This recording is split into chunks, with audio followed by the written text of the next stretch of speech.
जगातल्या आदर्श देवतांपैकी सर्वात प्रभावी चरित्र ज्यांचं आहे आणि चारित्र्य ज्यांचं अत्युच्च आणि सर्वांना आदर्श आहे अशी ज्यांची आज जन्मोत्सव तिथी रामनवमी ते मर्यादा पुरुषोत्तम भगवान श्रीराम, त्याचबरोबर भगवान श्रीकृष्ण, ज्या मातीला पराक्रमाचा इतिहास आहे, ज्या मातीला भक्तिमार्गाचा मृदगंध आहे, अशा मातीत साकारलेल्या पिंपरी चिंचवड मधल्या आजच्या विराट हिंदू संमेलनाच्या निमित्तानं आपण सर्वजण उपस्थित आहोत. कैवल्याचे पुतळे, चैतन्याचे जिवाळे, भक्तिप्रेमाचे उमाळे, सारस्वताचे स्वाळे श्री संत ज्ञानोबराय, विचारांची कळ, चालण्याचं बळ, अक्षरांचं रान, शब्दाचं इमान, जगण्याचा पाया श्री तुकोबराय.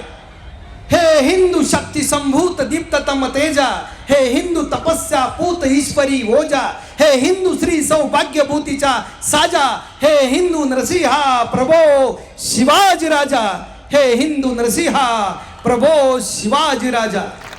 आकाशापेक्षा विशाल, सागरापेक्षा खोल, चंदनापेक्षा शीतल, गुलाबापेक्षा कोमल, मंदिरा इतकंच पवित्र असं एकमेव चरित्र छत्रपती शिवाजी महाराज.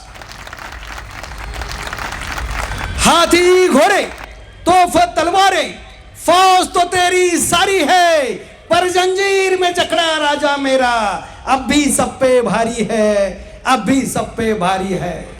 छत्रपती शिवरायांच्या विचारांचा बुरुज जीवनाच्या अखेरच्या श्वासापर्यंत आणि रक्ताच्या शेवटच्या थेंबापर्यंत ढासळू द्यायचा नाही, यासाठी भीमा, भामा आणि इंद्रायणीच्या तीरावर मृत्यूला निद्राच्या छातीने सामोरं जाणारे स्वातंत्र्यवीर, धर्मवीर, हुतात्मा, स्वराज्य रक्षक, स्वराज्य विस्तारक छत्रपती शंभूराजे आणि तमाम देवदेवतांना, महामानवांना अभिवादन. हिंदू म्हणजे नेमकं काय हा प्रश्न कधीतरी आपल्याला पडला पाहिजे. हिंदू या शब्दाची ताकद मोठी आहे. हिंदू या शब्दाचा नुसता विचार केला तर ही म्हणजे हिम्मत आणि तू म्हणजे दूरदृष्टी, ही पहिली गोष्ट. दुसरी गोष्ट, आमचे आईबाप हिंदू म्हणून आम्ही हिंदू का हा प्रश्न कधी आपल्याला पडला का? अजिबात पडत नाही. आईबाप हिंदू आहे म्हणून हिंदू म्हणून जन्माला आलो, पण त्याहीपेक्षा महत्वाची हिंदुत्वाचा संस्कार जन्मापासून आमच्यावर होतोय. की आम्हाला खरं तर जन्माला आलो म्हणून आमच्यावर संस्कार झाले, पण ते संस्कार जतन करणं, त्याची जाणीव जगाला करून देणं ही काळाची गरज आहे. कारण ज्या ज्यावेळी हिंदू विघटित झाला, पांगला, हिंदूंची छकल झाली, त्यावेळेस परकीयांची आक्रमण झालेली आहे. हा आपल्या देशाचा इतिहास आहे. याचा अर्थ हिंदू विभागला गेला की आक्रमण होतात आणि म्हणून म्हटलं जातं जब जब हिंदू जागा है तब तब शत्रू भागा है. हिंदूंची सगळ्यात मोठी ताकद आहे आणि ती आपण कधी लक्षात घेत नाही. साधी गोष्ट आहे. आपल्याला जर विचारलं आमच्या देवदेवता कोणत्या आहे, आम्ही म्हणतो 33 कोटी देव आमच्या हिंदूंच्या आहे. आमचे देव 33 कोटी आहे, पण आमचं मूळ तत्व एक आहे हे आम्हाला सांगता आलं पाहिजे. ही आमची खरी ओळख असते. आणि धर्म म्हणजे जे धारण केलं जातं ते, धर्म म्हणजे जे एकत्र बांधून ठेवतात ते, धर्म म्हणजे काय आणि हिंदू म्हणजे काय याची व्याख्या जर समजून घ्यायची असेल, सिंधू नदीपासून सागरापर्यंत या भूमीला जो पितृभूमी मानतो, पुण्यभूमी मानतो, तो हिंदू असतो. ही आपली खरी ओळख आहे. आमची ओळखच जर आम्ही विसरून चाललो तर भविष्यात वाचवणारं आम्हाला कोणीच नसणार आहे. म्हणून आज आम्हाला जागरूक होण्याची गरज आहे. आज आम्हाला समजून घेण्याची गरज आहे. आमच्या धर्मावर, आमच्या संस्कृतीवर, आमच्या भाषेवर, आमच्या प्रांतावर, आमच्या वेशभूषेवर आक्रमणं झाली तेव्हा हिंदू जागरूक झाला. आणि जेव्हा हिंदू जागरूक होतो तेव्हा जगातली कोणतीही ताकद त्या हिंदूला अडवू शकत नाही. हा आजवरचा इतिहास आहे. मग आज हिंदू जागरूक आहे का हा प्रश्न जेव्हा जेव्हा आपल्याला पडतो तेव्हा आपल्याला आपला इतिहास समजून घ्यावा लागेल. त्याचं कारण असं आहे, आभाळ मोजतो आम्ही, वादळ पेलतो आम्ही, शस्त्रांची गरज नाही, शब्दांनी रान पेटवतो आम्ही. आमचं शब्दाचं सामर्थ्य सुद्धा तुकोबरायांनी सांगितलेलं आहे आणि ते म्हणजे आम्हा घरी धन, शब्दांची जरूरत नाही, शब्दांची शस्त्रे यत्न करू, शब्दाच्या आमुच्या जीवाचे जीवन, शब्द वाटू धन जन लोका. शब्दाचं सामर्थ्य मोठं आहे आणि हिंदू धर्माची मोठी ताकद आहे. कारण जग उद्याचा विश्वगुरु म्हणून आमच्या भारताकडे बघताय. उद्याचा सगळ्या जगाचा प्रमुख मार्गदर्शक देश कोणता असणार आहे तर तो आमचा भारत आहे आणि त्या भारतातला हिंदू म्हणून आम्हाला अभिमान असला पाहिजे. हे प्रत्येकाची जबाबदारी आहे. तो अभिमान आमचा कुठं गेलाय, तो हरवला की काय, त्याची जाणीव करून देण्याची वेळ येते तेव्हा आम्ही नेमकं कुठेतरी निधीस्त आहोत आणि त्यासाठी संमेलनाची गरज आहे. आणि म्हणून हे ज्वलंत विचार, हा विचार समजून घेत असताना एका विचारवंताने असं म्हटलंय, जिस शहर में बारिश न हो वहां की फसलें बर्बाद होती है. जिस शहर में बारिश न हो वहां की फसलें बर्बाद होती है. जिस समाज को अपना इतिहास पता न हो उसकी नस्लें भी बर्बाद होती है. याचा अर्थ असा आहे, आमच्या पोरांना आमचा इतिहास जर माहीत नसेल तर बर्बाद व्हायला वेळ लागत नाही. आणि म्हणून इतिहास समजून घेतला पाहिजे, इतिहास जाणून घेतला पाहिजे. पण इतिहास जाणून घेत असताना तो डोळसपणे त्रयस्थपणे समजून घेतला पाहिजे. हे सगळे महामानव, या सगळ्या देवदेवता म्हणाल्या, उसण्या घेतलेल्या प्रकाशावर आपली वाट चालता येत नाही. आपली वाट चालण्यासाठी आपल्या वाटेपुरता प्रकाश स्वतः निर्माण करायचा असतो. हे देवदेवतांनी सांगितलं, हे महामानवांनी सांगितलं. आम्हाला हे कळायला पाहिजे की आता आम्हाला प्रकाश देणारं माध्यम कोणतं आहे, आम्हाला ऊर्जा देणारं माध्यम कोणतं आहे, आम्हाला बळ देणारं माध्यम कोणतं आहे. आम्ही हिंदू समाजात जन्माला आलो पण आम्ही संघटित राहिलो नाही म्हणून आमच्यावर दुसऱ्यांची नजर आहे. अहो साधी गोष्ट आहे बघा, जो कमजोर असतो ना त्याला लोक त्रास देत असतात. तुम्ही आजपर्यंत पाहिलं का कुठं एखाद्या देवाला सिंहाची वाघाचा बळी दिलाय, बळी कायम दिला झालाय, तो बकरीचा शेळीचा, कारण ती कमजोर आहे. आयुष्यात कमजोर राहाल तर बळी जाईल, वाघ सिंहासारखं बलवान राहाल, ताकदवर राहाल तर तुम्हाला कोणीही वाकड्या नजरेने पाहणार नाही. ही काळाची गरज आहे. आमचा हिंदू समाज एकवटण्याची, संघटित होण्याची गरज आहे. त्यासाठी हे संमेलन आहे, त्यासाठी विचारांचं प्रबोधन आहे, सामाजिक समरसता पाहिजे, कुटुंब प्रबोधन पाहिजे.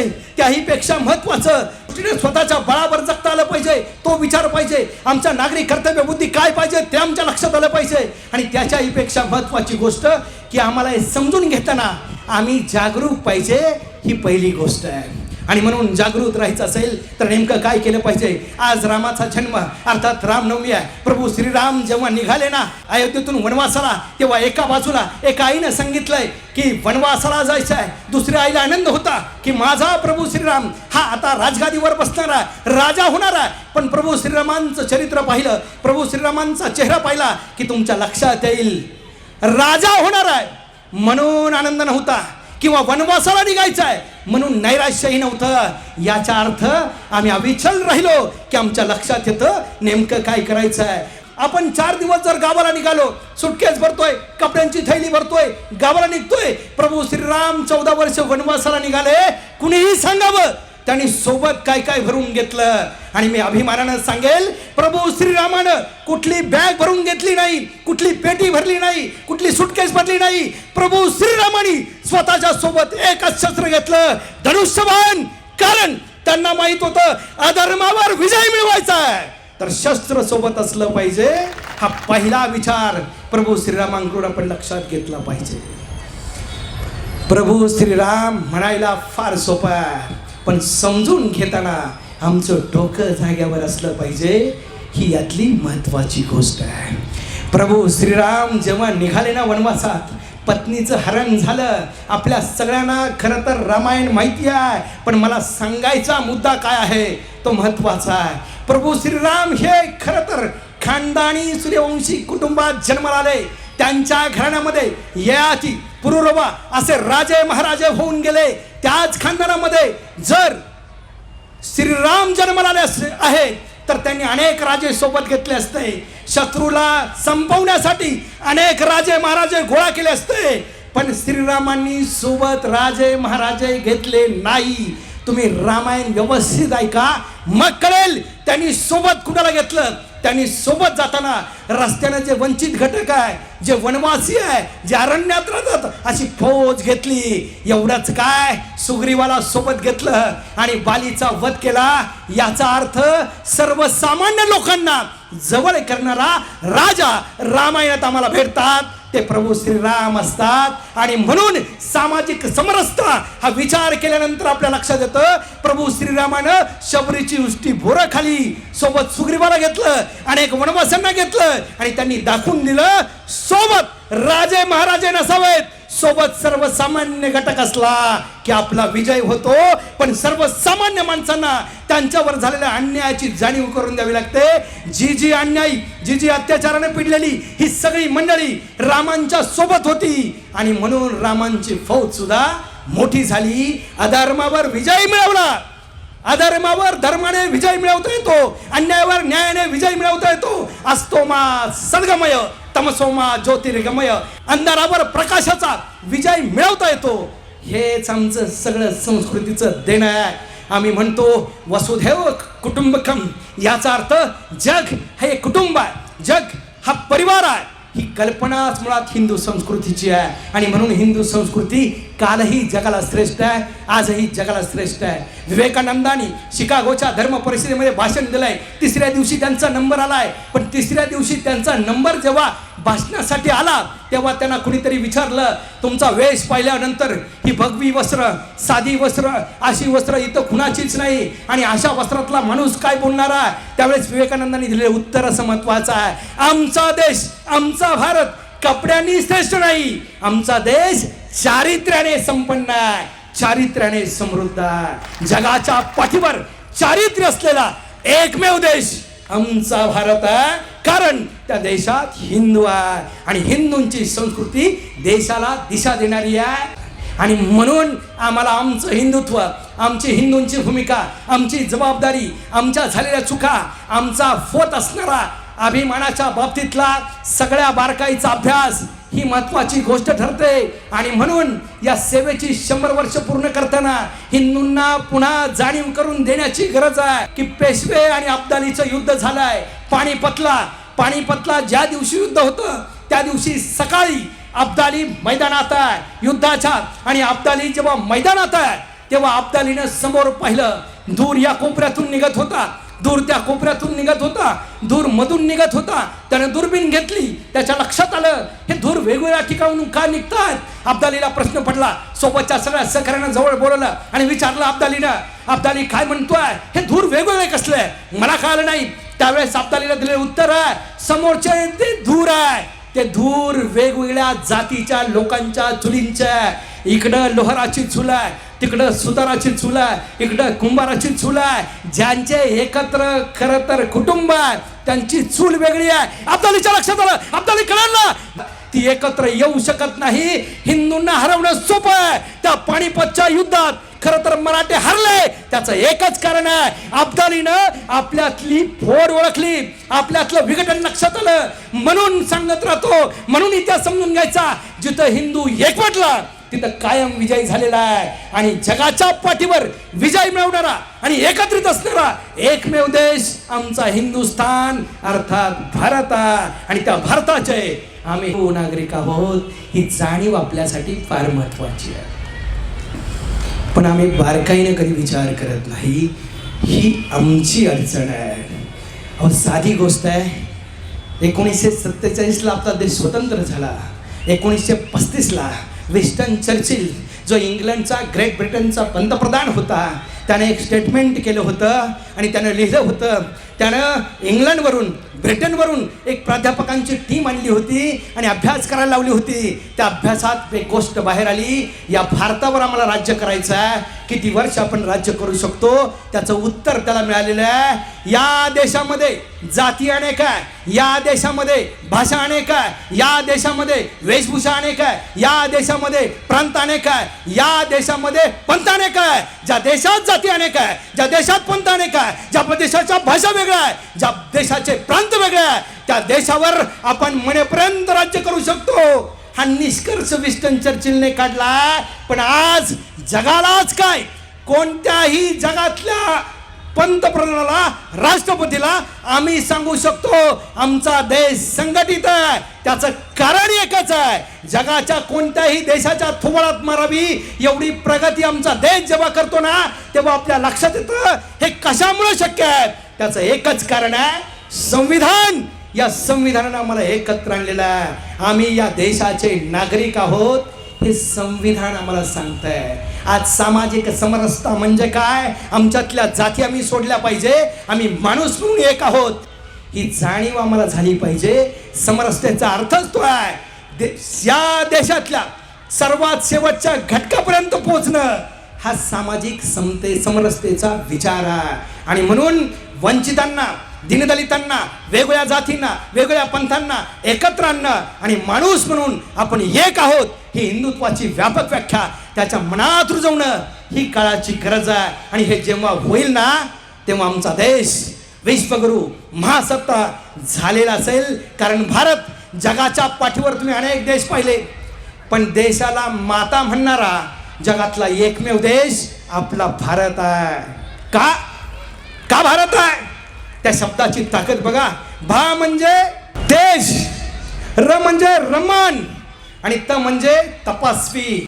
तेजाच्या तपस्वितेत रम्मान झालेला जगातला सर्वात सुंदर देश म्हणजे आमचा भारत आहे. किती अभिमानाची गोष्ट आहे.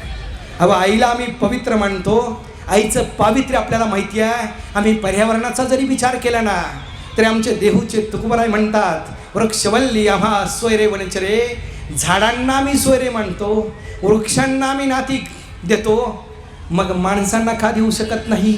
हा साधा विचार आहे. त्या पर्यावरणाचा विचार घेतला की जगाच्या पाठीवर आई इतकं पावित्र्य आमच्या नदीत आहे. म्हणून आमची गंगा माता, म्हणून आमची यमुना माता, म्हणून आमची सरस्वती माता, म्हणून आमची माता इंद्रायणी, आम्ही आमच्या नद्यांना सुद्धा माता मानतो.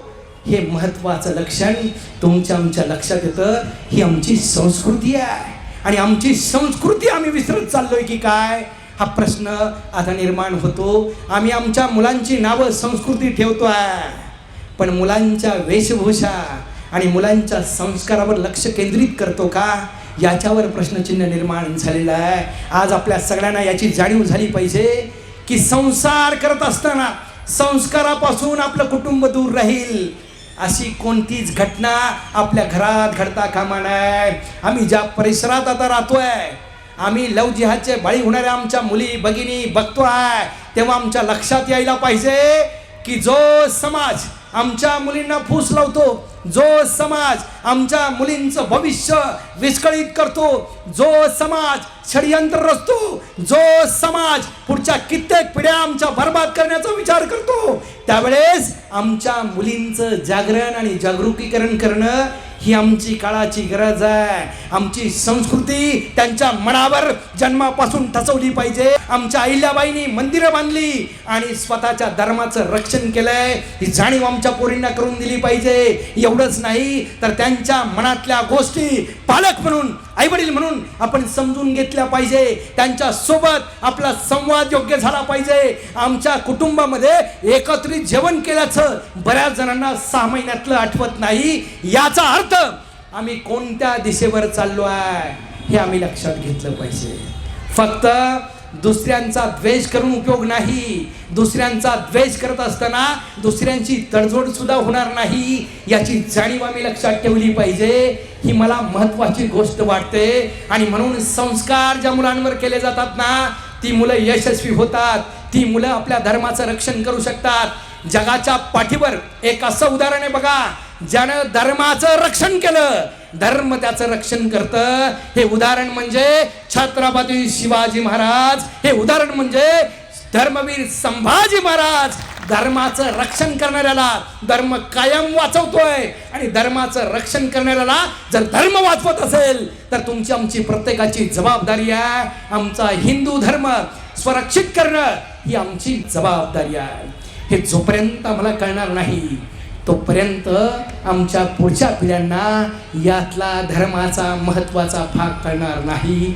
धर्म सांगायला फार सोपं आहे, पण कितीतरी आमच्या धर्मातले असे नास्तिक आहे जे प्रभू श्रीरामाला देव म्हणत नाही. कितीतरी असे नास्तिक आहे भगवान श्रीकृष्णाला देव म्हणत नाही. तरी सुद्धा अशा नास्तिकांना आम्ही धर्माच्या बाहेर काढलं नाही. याचा अर्थ आमचा धर्म सगळ्यांना सामावून घेतो, हा धर्माचा महत्त्वाचा उद्देश आहे. पण ज्या धर्मात आम्ही जन्माला आलो त्याचा अभिमान जर आम्हाला नसेल, त्या धर्मात जन्माला येऊन आमचा उपयोग नाही. हे आम्ही लक्षात घेतलं पाहिजे. मग आम्हाला कळालं पाहिजे, ज्या छत्रपती शिवाजी महाराजांचं आम्ही नाव घेतो, ज्या संभाजी महाराजांचं आम्ही नाव घेतो, त्यांना आईवडिलांनी कोणते संस्कार केले, कोणते विचार दिले, हा जर प्रश्न तुम्हाला पडला असेल तर त्याचं उत्तर शोधलं पाहिजे. राष्ट्रमाता जिजाऊ साहेबांनी शिवबाराजांना लहानपणी सांगितलं होतं, शिवबाराजे रामायण वाचलं पाहिजे, महाभारत अभ्यासलं पाहिजे, वेद पाठ केले पाहिजे. राजांनी ते केले, पण हे सगळं करत असताना जिजाऊनी त्यांना एक जाणीव करून दिली, महाभारत वाचता आलं पाहिजे, रामायण समजून घेता आलं पाहिजे, वेद पाठ करता आले पाहिजे, पण त्याचबरोबर वेदनाही समजून घेतल्या पाहिजे. ज्याला रयतेच्या वेदना कळतात तो खरा राजा असतो, हे राजांना जिजाऊनी जाणीवपूर्वक सांगितलेलं आहे. आम्हाला आमच्या आईवडिलांच्या वेदना कळत नसतील, आमच्या समाजाच्या वेदना कळत नसतील, तर आम्ही कोणत्या दिशेवर चाललोय याचं चिंतन होणं महत्वाचं आहे. जो तो असतो स्वतःतच दंग, जो तो जपतो स्वतःचेच रंग, गोठलेल्या संवेदना, कोंडलेलं जगणं, फ्लॅटच्या जमान्यात पोती झाली माणसांची मन. अरे माणसांच्या हृदयासारखंच कोरडं ठाक पडलंय आभाळ, माणसांच्या हृदयासारखंच कोरडं ठाक पडलंय आभाळ. पाण्यापेक्षा अधिक इथं जाणीवांचाच दुष्काळ, पाण्यापेक्षा अधिक इथं जाणीवांचाच दुष्काळ. आमच्या जाणीवा पोथट झाल्या, आमच्या जगण्याचा कोंडमारा झाला. खरं जगणं आम्ही विसरत चाललोय, आमची संस्कृती आम्ही बाजूला ठेवली आहे. खरी संस्कृती, खरं जगणं, खरं योगदान, खरं समर्पण हे आम्ही कधीच लक्षात घेत नाही. हिंदुत्वाचा सर्वात मोठा वैशिष्ट्य असणारी गोष्ट म्हणजे हिंदूंमध्ये प्रामाणिकपणा आहे, हिंदूंमध्ये आदर आहे आणि हिंदूमध्ये सर्व समावेशकता आहे. जगाच्या पाठीवर सगळ्यात आदर्श असणारा समाज हिंदू समाज आहे. आम्हाला अभिमानच असला पाहिजे हिंदू असल्याचा. गर्व से कहो हम हिंदू है. कालही खरा आहे, आजही खरा आहे, उद्याही खरंच असणार आहे. ही गोष्ट कधीतरी आम्ही लक्षात घेतली पाहिजे. म्हणून आम्ही एकवटलो पाहिजे, म्हणून आम्ही एक झालो पाहिजे. परवा पुण्यामध्ये एका ठिकाणी मी कार्यक्रमाला गेलो आणि कार्यक्रम येताना एका कोपऱ्यावर मी थांबलो. त्याचं कारण असं होतं, तिथं द्राक्ष विकणारी एक साधी भोळी बाई होती. माझ्या लक्षात आलं, दुपारची वेळ आहे, भूकही लागली होती, काही घेण्यापेक्षा द्राक्ष घेतली पाहिजे असं मला वाटलं. मी तिथं पोचलो, गाडीतून खाली उतरलो आणि त्या मावशींना म्हणालो, मावशी द्राक्ष कशी किलो आहे? त्यावेळेस मावशीने सांगितलं, ही जी द्राक्ष आहे ही 80 रुपये किलो आहे आणि खाली सुटलेली द्राक्ष ही 50 रुपये किलो आहे. मला काही कळेना. मी म्हटलं, मावशी द्राक्ष एकच आहे ना? ती म्हटली हो. मी म्हटलं, मग भाव का वेगळा? त्यावेळेस त्या माऊलीने सांगितलं, घडाला लटकलेली जी एकत्र द्राक्ष आहे त्यांचा भाव जास्त आहे आणि ती घरातून सटकली त्यांचा भाव कमी आहे. याचा अर्थ असा आहे, आम्ही जर एक असलो तर आमचा भाव जास्त आहे, आम्ही जर विघटित झालो तर आम्हाला भावच नाही. म्हणून आम्हाला हे समजून घेता आलं पाहिजे, हे वेगळेपण आहे, हे वैशिष्ट्य आहे, ही गोष्ट वेगळी आहे.